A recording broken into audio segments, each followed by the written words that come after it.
My beloved brother, my dear sister, before we begin, I want to ask you something special. Subscribe to this channel now, because here you'll always receive moving and inspiring videos that will illuminate your financial and spiritual life. And take the opportunity to comment below from where you're watching us, because I want to feel this real connection with you. We are building a family of faith, spread throughout the world, that supports each other and grows together, walking side by side toward the prosperity that comes from God's Word. Money, so often talked about and misunderstood, is not an enemy of the soul, but a powerful instrument in the hands of those who learn to use it wisely. The Bible never says it is evil in itself, but rather that a disordered love for it is what imprisons. Imagine money as a key. It can open doors that lead to generosity, sustenance, and the fulfillment of divine purposes, but it can also lock hearts in prisons of greed and fear. The secret lies in learning how to wield this key in a way that pleases God. The journey we're about to take together is profound, full of revelations that may never have been shared with you in your church or school. These are spiritual laws hidden in plain sight, but rarely applied. Throughout this message, I, Hannah, want to guide your heart along paths that will awaken your financial awareness, not just to fill your pockets, but to fill your life with peace, hope, and purpose. Prepare yourself, because each biblical law that will be revealed can become a turning point in your destiny. You may have heard that prosperity is only for a few, or that wealth is the fruit of luck. But I come to tell you today that this is merely a shadow before the light of truth. The Lord left eternal principles, and those who practice them experience the fruit of God's faithfulness. Think of an abandoned field. If the land never receives seed, it will never yield a harvest. This is what financial life without biblical principles is like, an empty field that needs to be cultivated with faith and wisdom. Now, close your eyes for a moment and feel the weight of the words I'm about to tell you. You were not born for scarcity. Within you lies a greater calling, a destiny prepared to live in abundance as a beloved child of the King. The word in Jeremiah 29:11 assures us that God has plans for prosperity, not defeat. So why live like a spiritual beggar when the Father has already prepared a table full of promises? The problem was never the absence of blessings, but the lack of awareness to receive them. What if I told you that, in the next parts of this message, you'll discover how small gestures and choices can completely transform your financial life? It's not about magic formulas, but about aligning your mind and heart with eternal principles. It's like adjusting a compass. A small change today can take you in a whole new direction tomorrow. That's the promise I want you to keep close to your heart as we move forward. Before we delve into the first biblical law, I want to leave you with a gift of wisdom. At the end of this message, you'll be able to access ReprogramMind, a daily audio guide to reprogram your financial mindset with the Word. These are seeds of faith that, when planted in your subconscious, will blossom into attitudes, choices, and real prosperity. But don't worry, I'll show you more about this in a moment. For now, take a deep breath, open your heart, and prepare to hear the first revelation that can change everything. I want you to imagine your life as a garden. Every friendship, every voice you let in, is like a seed planted in this fertile soil. Some seeds blossom into fruitful trees that bring peace, wisdom, and prosperity. Others, however, become thorns that choke your faith and steal your harvest. This is why the first biblical law of wealth is clear and powerful. Beware the voices that shape your financial path. Proverbs 13:20 declares, "Whoever walks with wise men will be wise, but a companion of fools will suffer destruction." See how simple and yet profound this truth is.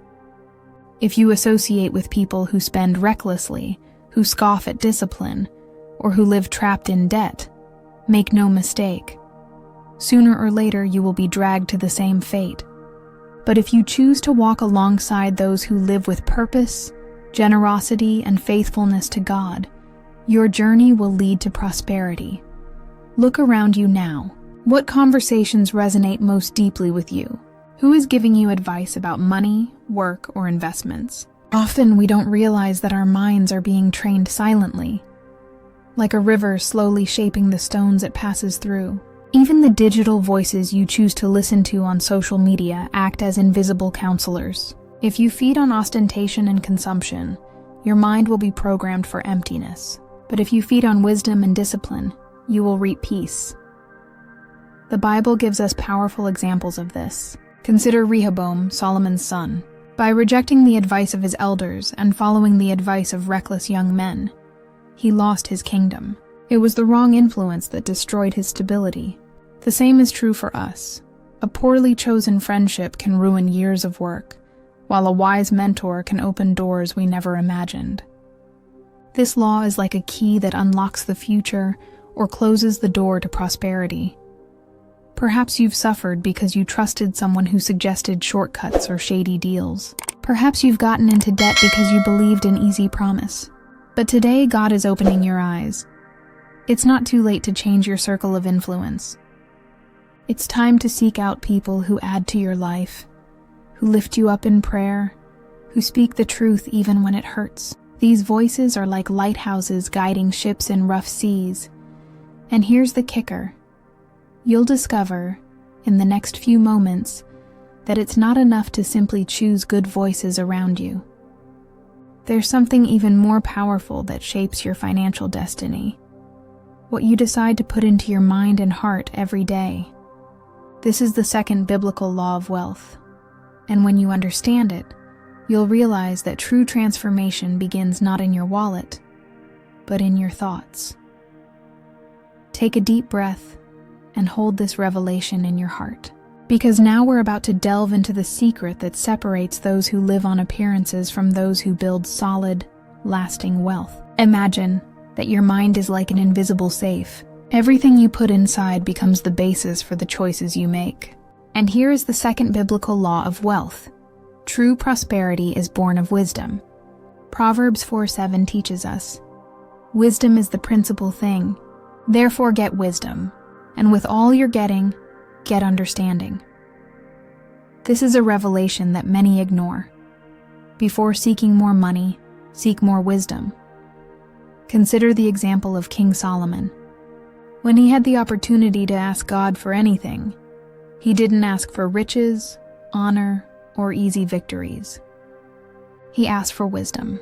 And it was this wisdom that opened the doors to all the riches and blessings that would come later. This principle is eternal. It is not gold that brings wisdom, but wisdom that attracts gold. It is not money that buys understanding. It is understanding that multiplies money. Think about the mistakes you've made in your financial life.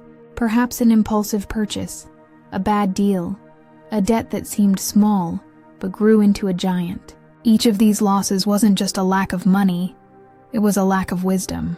It's like walking through a field full of traps without a map. Money disappears because there was no light to guide your steps. But when the light of wisdom enters, even the most difficult paths become safe. Now, imagine your life as fertile ground. Every book you read, every word of Proverbs you meditate on, every lesson learned from experienced people is like a seed sown in this soil. At first it seems small, almost invisible, but over time, this seed takes deep root and bears abundant fruit. Solid wealth never comes from haste, but from the patience of those who sow wisdom every day. How many times have you been tempted by promises of getting rich quick? The world offers shortcuts, but they all hide traps. Proverbs 13:11 declares, "Wealth gained hastily will diminish, but whoever gathers little by little will increase." This is the difference between haste that leads to ruin and wisdom that builds lasting wealth. The enemy offers shortcuts, but God offers processes. And here's a secret. When you invest in wisdom, you never lose. A book that changes your outlook, a mentor who guides your steps, a word from God that ignites your faith. These are treasures no one can steal. On the contrary, each lesson you learn becomes a protection against future mistakes. Wisdom is like invisible armor that defends your heart and your finances from deception. But be careful. It's not enough to simply accumulate knowledge. True power lies in applying what you learn, every verse put into practice, every decision guided by the word, every step taken in obedience, is a brick placed in the edifice of prosperity. And in the next chapter, I will reveal the third biblical law of wealth: integrity. A law so powerful it can be compared to a rock, firm, unshakable, and capable of sustaining your entire financial life. Now, we come to one of the most solid laws of wealth: integrity. It is like a solid rock that supports every edifice of prosperity. Without it, any building, no matter how beautiful it may seem, sooner or later crumbles. Proverbs 11:1 warns us, "The Lord detests dishonest scales, but accurate weights are his delight." God watches not only how much you earn, but how you earn it. Imagine a merchant in ancient times using false scales to deceive his customers. He might prosper for a few days, but soon his deceit would be exposed. So too today, when someone cuts corners, cheats, promises things they can't deliver, or manipulates deals to gain an advantage, they are building a sandcastle. It may seem impressive from a distance, but all it takes is a challenging wind for it all to come crashing down. On the contrary, those who choose integrity build on the rock. Customers return because they trust. Employers promote because they see loyalty. Friends respect because they see the truth. And above all, God's favor flows because he honors those who walk uprightly. It's like planting a tree by a river. Its roots go deep, and nothing can knock it down, neither drought nor storm. Remember Joseph in Egypt. Even when wrongly accused, even when imprisoned without guilt, he did not compromise his integrity. It was this faithfulness that elevated him to the position of managing all of Pharaoh's wealth. The lesson is clear. God does not place great treasures in the hands of those who have not proven faithful in small things. Integrity is the key that opens doors that no amount of money can buy. You may be tempted right now by shortcuts. Perhaps a proposal that seems lucrative but carries shadows. Perhaps an opportunity that promises quick returns, but requires you to close your eyes to biblical values. My advice is firm: run. Because dirty profits always charge high interest, and the bill is paid with peace of mind, reputation, and even your future. Integrity may seem like a slower path, but it's actually the only one that guarantees a safe arrival. It's like climbing a mountain with short, steady steps. It takes time, but each step is sure. Shortcuts may promise speed, but they hide chasms that lead to a fall. Therefore, integrity is the foundation of true prosperity, the kind that lasts for generations. And now pay attention, because in the next chapter I'll reveal something even more profound: how to discover the unique voice God has placed within you to generate prosperity. Don't copy other people's armor. Don't live by imitations. There is a gift hidden within you, waiting to be revealed. And when you discover it, your financial life will never be the same. I want you to think now of an orchestra. Each instrument has a unique sound, and together they form a perfect melody. This is how financial life is before God. Each of us has a voice, a talent, a specific calling to generate prosperity.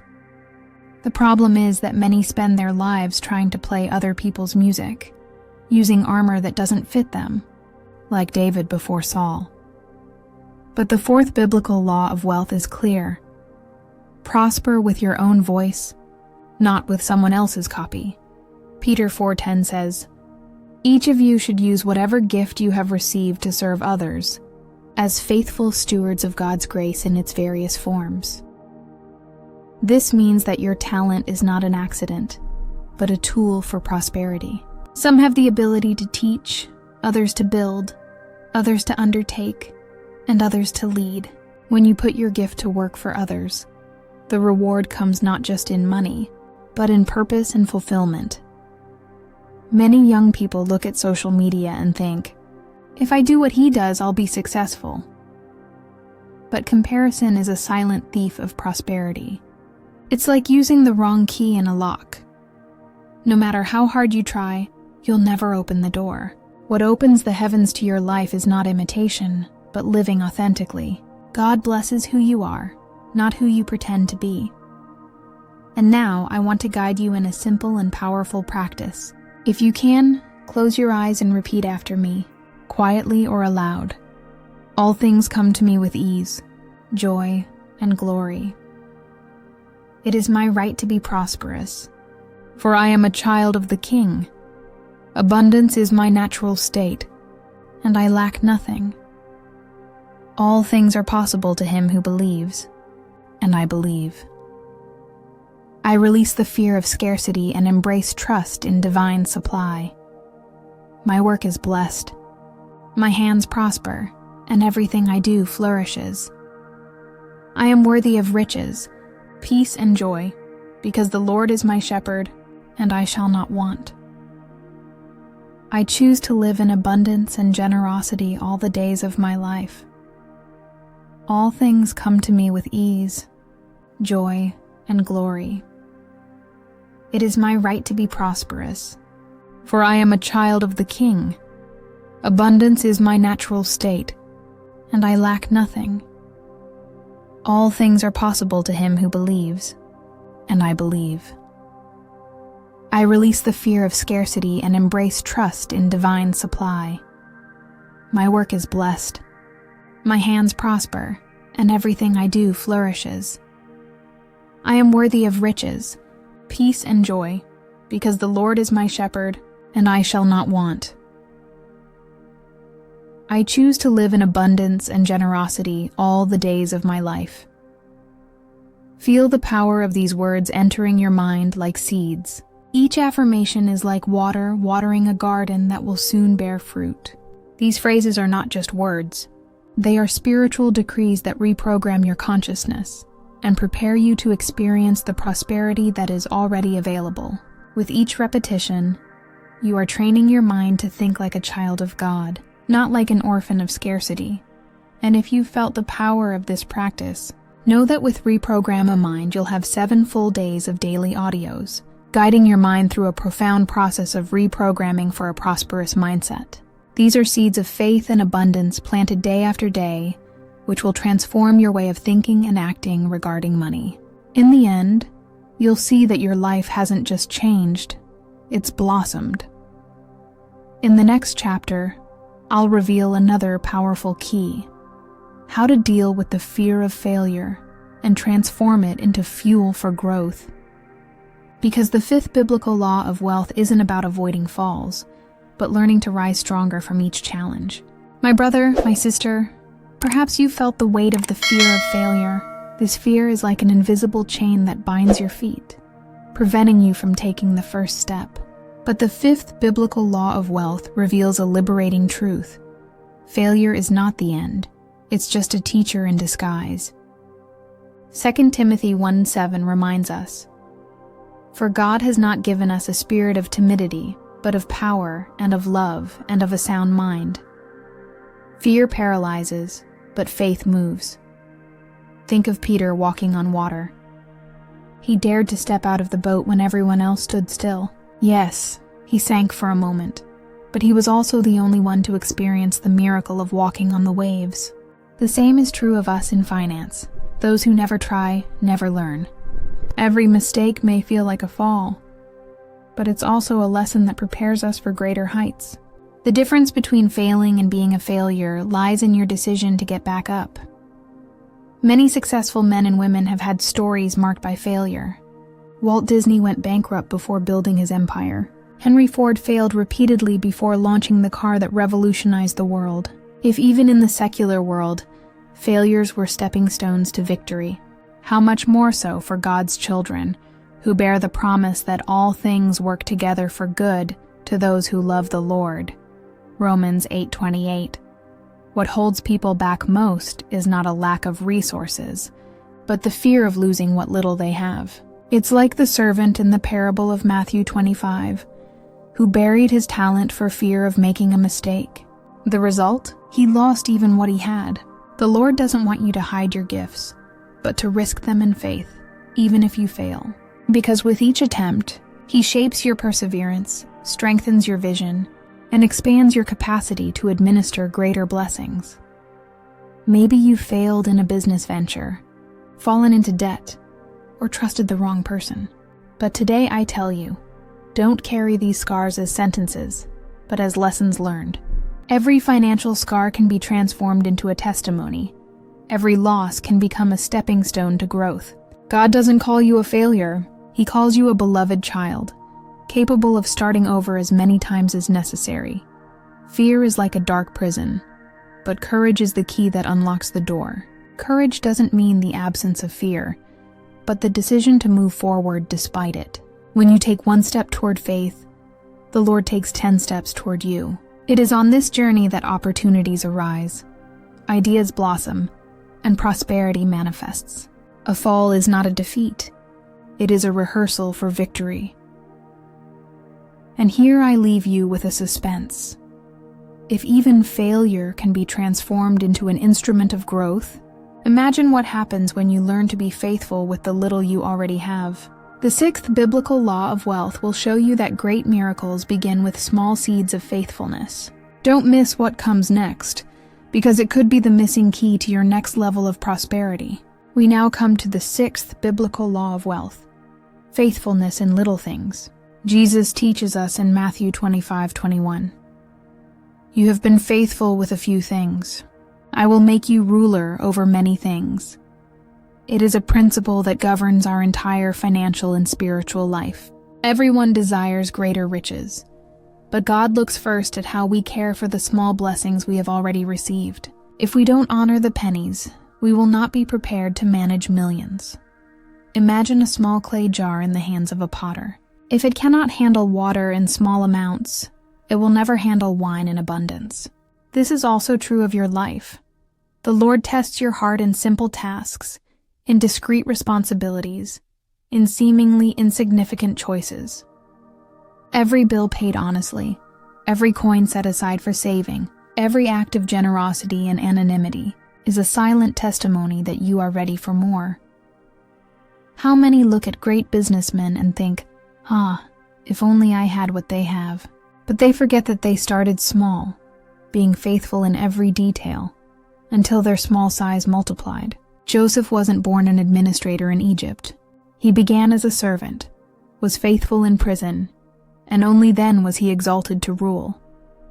The secret to multiplication lies not in initial size, but in the constancy of faithfulness. I want you to look at your financial life now. It may not be what you want, but ask yourself, have I been faithful with what I already have? Am I honoring my debts? Am I generous with what I have? Or am I always waiting for a better tomorrow before starting? Tomorrow begins today, and it is today that you show heaven that you are ready to receive more. Being faithful in little things also means not despising small beginnings. Saving a small amount each month, even if it seems insignificant, creates roots of prosperity. Reading a daily verse about wisdom may seem small, but over the years it will transform your mind.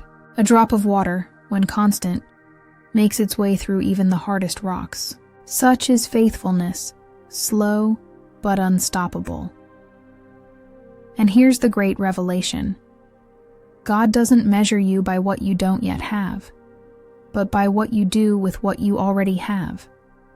If your hand is open to give in the little, it will be ready to receive in the much. If your heart is grateful in the little, it will have room to hold the much. Prosperity doesn't begin with full coffers, but with faithful hearts. Now, if this message touched you, subscribe to the channel and write Amen in the comments as an act of faith. This simple gesture is like planting a public seed before God and humanity, declaring, I choose to be faithful in the little things, to live the much that God has already prepared for me. And if you think you've seen it all, get ready, because the next and final biblical law of wealth will reveal the hidden power of financial forgiveness, a spiritual key capable of freeing your mind, your heart, and even your prosperity. We've reached the final moment of this message. and I want to reveal the 7th biblical law of wealth, the power of financial forgiveness. Matthew 6:14 says, "For if you forgive others their trespasses, your heavenly Father will also forgive you." Often, it's not a lack of money that blocks prosperity, but the invisible chains of hurt and unforgiven debt. Holding a grudge is like holding stones in your heart. You may even walk, but always carrying a weight that saps your strength. When you decide to release forgiveness, you're not just releasing the other person, you're freeing yourself. Forgiveness is an act of faith and also a spiritual strategy for prosperity. It's like opening the floodgates of a dammed river. Suddenly, abundance flows again, peace returns, and opportunities arrive. Remember, money is just a tool. What truly imprisons is bitterness, and what truly liberates is the decision to let go. Consider the Jubilee, when God commanded that debts be forgiven and captives be set free every 50 years. Leviticus 25. This principle reveals the Father's heart.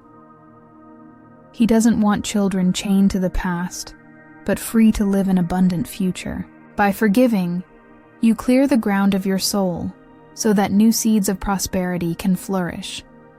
Without this act, even the greatest blessings may not find space to grow. Perhaps today, you need to release someone who broke a promise. Perhaps you need to forgive yourself for past mistakes, failed business deals, or mismanaged debts. Whatever the case, forgiveness is the key to God making all things new.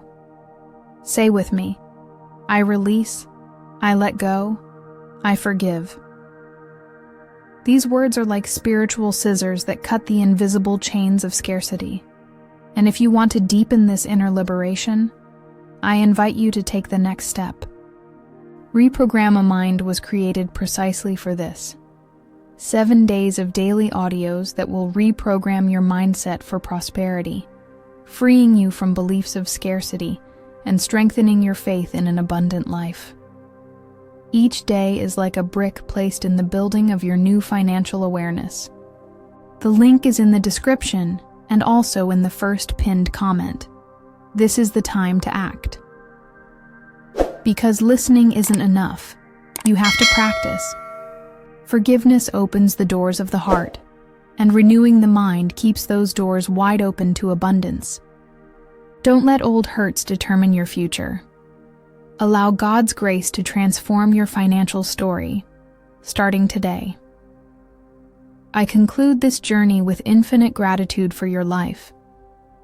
Thank you for walking with me through these 7 biblical laws of wealth.